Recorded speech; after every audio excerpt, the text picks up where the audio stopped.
What's up, Rock.comers? It's Martini Beerman, and I'm heading to the Fox Studios lot to go behind the scenes on Fuel TV's set of The Daily Habit. And I'm going to go hang out with Scott Russo and Big B, and while these two collaborators claim to be sinners, their music's original, and they are hilarious. Here's what they have to say.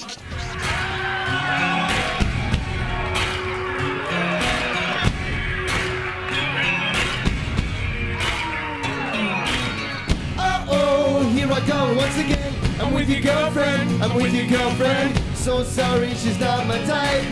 I just want her for tonight. The Daily Habit is a talk show for dudes, I guess, for lack of a better word. It's a panel format, so we comment on some videos, we show some interesting kind of pre-produced skits, and then we have just music that we think guys will like. All right, so I am hanging out with Big B and Scott Russo, and this is not our first meeting, although I kind of think maybe you guys were a little shocked to see me this morning at, 10 a.m.? I don't really know. We were together early this morning, and you are rocking some hot slippers right now. Did you just do your performance with slippers on? Yeah, I just rock it in my crib. So I had to be up at 5:30. I live in San Diego, so I didn't sleep in this, but yeah, I kicked on my crib, my house slippers and came here. How often do you perform at 10 a.m.? You know, the thing with us is we had a couple redo it. I forget a few of the words every now and then. You can't expect till afternoon for me to be on point, but we had to change a few things around, and then once we got it, it was good. Welcome to the world of Unwritten Law. Unwritten Law doesn't practice either. We rehearse when we get to the venue. It was pretty funny. From what I know of the two of you guys, it's been 8 months, but how long have you guys actually been together, and how did that come about? Well, it's 2 record cycles for him, and he puts out a record a year-ish. So it's like, I think we've known each other for about over a couple of years, and we wrote Sinner on the spot, recorded it in one day in a garage, and it was on the radio in like 3 months. And then same thing, we when that record had finished its cycle, you know, we went and did another record, Good Times and Bad Advice, which is out now. And we wrote For Tonight, and we kind of want to do the opposite of what we did with Sinner, like, you know, as opposed to having a love song, have it to be like kind of a more dirty song, you know what I'm saying? So that's kind of how the whole thing worked out.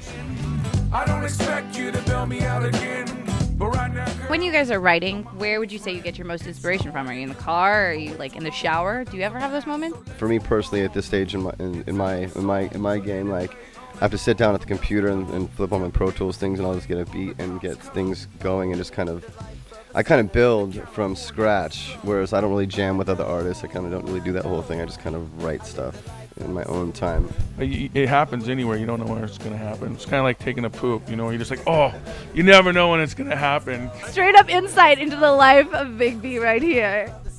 Sorry. He's a poo factory.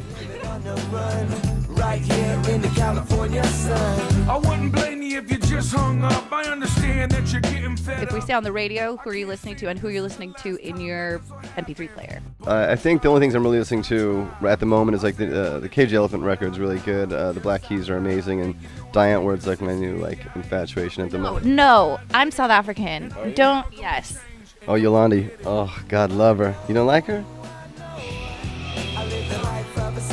Would you rock out to them while you're in your car? You do not have an album of theirs. Dude, we literally Unwritten Law, like, well, before it got big, before it really blew up, Butterfly or Samurai, whatever it was. That was Unwritten Law's intro song. We'd come on stage to that song. It's that kind of party. It's like a video game. I'm insane when I'm in the zone. Coming with the SOS, high energy, never been just so fresh. Movie Mark Che. I got brainwashed. I'm just telling you. It's from hearing it so many times. It's cool, but I've been brainwashed. Tell us a little bit about your most recent album. Good Times and Bad Advice. That's the song For Tonight's on there. Who else I got on there? Everlast, Mr. Whitey Ford, Cisco Adler. The last record was the final one I needed to prove that I'm doing something different. So we changed the whole style, and I've been trying for a couple years. And this record was the one that solidifies that I'm doing something different and, you know, moving forward. So it's been a good record for me. It was like the one where I'm like, all right, I can do these records. There's no turning back to what I used to do. Because I used to just do straightforward rap. And I always liked, you know, making a few songs on the record like Sinners and the For Tonight's. I made a sex tape and she was on it. He didn't find out until he bought it. He forgot that he even shot it. As a compilation, is there any like name that you would call yourself as like a unified force? MasterBlaster. We do have an inside joke, MasterBlaster, like he's going to get on the cage over my head. And he's the little dude on the back. Yeah, we're MasterBlaster. Who runs Botter Town and people? MasterBlaster does. What's up? I'm Scott Russo. Big B. Unwritten Law. Big B. You're watching rock.com. Rock.com. Big B.